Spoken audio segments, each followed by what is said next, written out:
title of this is Everybody is in Sales.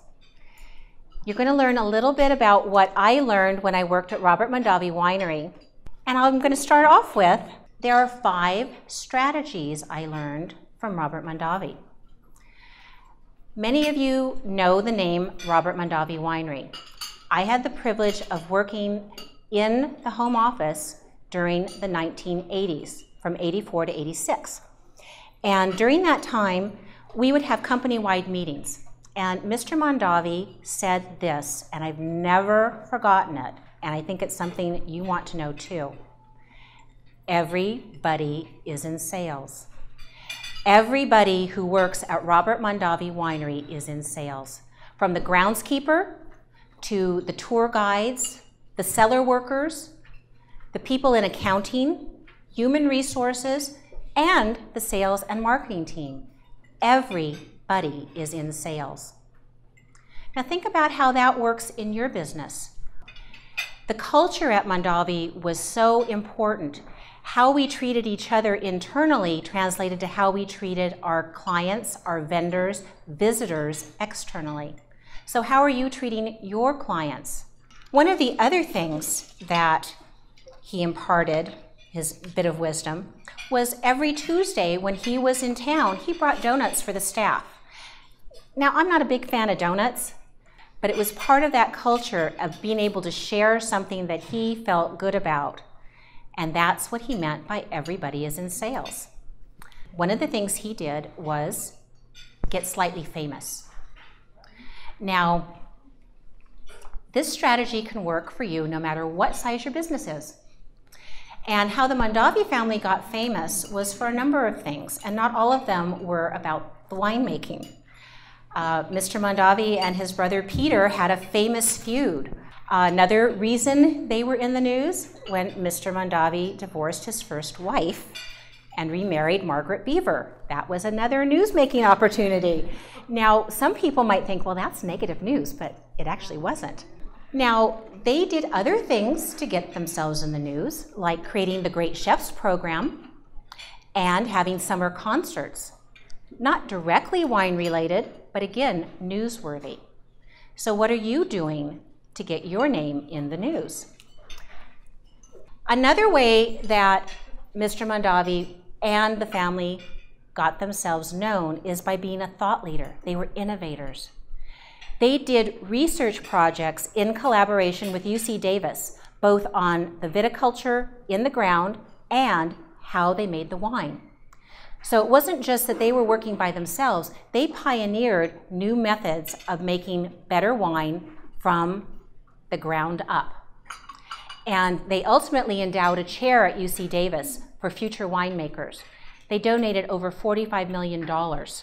So he, again, was a leader in helping people understand that you didn't have to be afraid of wine. We learned to educate our palate. Okay, number 3, educate and entertain your audience.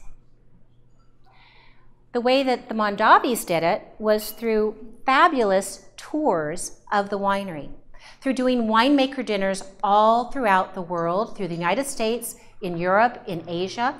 They helped people have fun with wine. So if I can take a leaf from that page, let me entertain you, let me make you smile. Oh, I've got a few tricks, some old tricks and some new tricks. I'm very versatile. So let me entertain you and we'll have a real good time. Now think about how you entertain your audience. Thank you. Just because you're learning doesn't mean it has to be boring. If you have some fun with what you're doing, because you're passionate about what you know, and you can share that passion, but you can also make it enjoyable. Some of the other ways that he entertained as well as educated people, they created harvest tours so people from around the world could come and experience firsthand the pleasure of working in 100-degree temperatures harvesting the grapes. Now, if any of you have made wine, you know it's really not so much fun. But But they made it look like it was fun. And it was an experience that those people would remember for a lifetime. And again, it's not just what was in the bottle. It was about the totality of the experience. Number 4, how can you give back to the local community? During the time that I worked at the winery, they made a decision, a policy, if you will, that they would give back to the local community. And part of what they did is they donated money to Queen of the Valley Hospital. They donated their time and expertise to legislative issues, working with the Wine Institute. And they were very, very involved in the Napa Valley Wine Auction, which benefited many, many nonprofits in the Napa Valley. So you can do good and you can do well. And now I'm going to get to one of the things that I think is important. Having fun. Yeah. Having fun. Now, they did it on a grand scale, I will admit. The summer concerts were amazing. I saw people like Antonio Carlos Jobim live and up close and personal, and boy did that man put away a fifth of whiskey before he went on. But the Great Chefs program was not just a way to help people sample food and wine, it was something that they had fun with. Margaret Beaver's daughter, Annie Roberts, is a chef.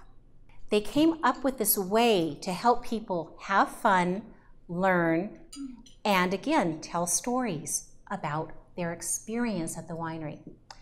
That was one way. Another way that they had fun, the concerts.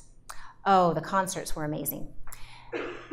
Picture, if you will, an entire lawn filled with people. Hot summer's afternoon. Preservation Hall Jazz Band is playing for July 4th every year. And people are drinking wine, they have picnics. There is a VIP area, so the special people that the family wanted to invite or the salespeople wanted to invite were up on the VIP area. The rest of us were down on the lawn, and part of my job was to host the VIPs and to be sure that they had a good time. Well, it wasn't the hardest work I ever did. But at the same time, I was responsible for being sure the experience was one where people were enjoying themselves and enjoying themselves responsibly. And I will say, of all the concerts that I attended over the 2-year period while I was there, I think I only saw maybe 2 people who were a little bit over lubricated. So again, it was about the lifestyle. It was about having a good time. It was about being, in charge, but also relaxing and letting people see what's going on with you. So having fun in your business. And I have fun because I'm singing all the time. That's how I do it. I also have fun because I connect people and help them do better. So think about, how are you having fun in your business? And if you're not having fun, why the heck not? So I've covered 5 strategies. Number 1, that you want to get slightly famous. And you can do that by writing, by speaking. You want to be a thought leader. Share what you know with other people. Let them know you're the expert. You can educate, or as I say, edutate your audience. Edutainment is very, very important. You can give back to the community, and of course, you want to have fun. I want to thank you for your polite attention. And with that, I think I'm done. Thank you.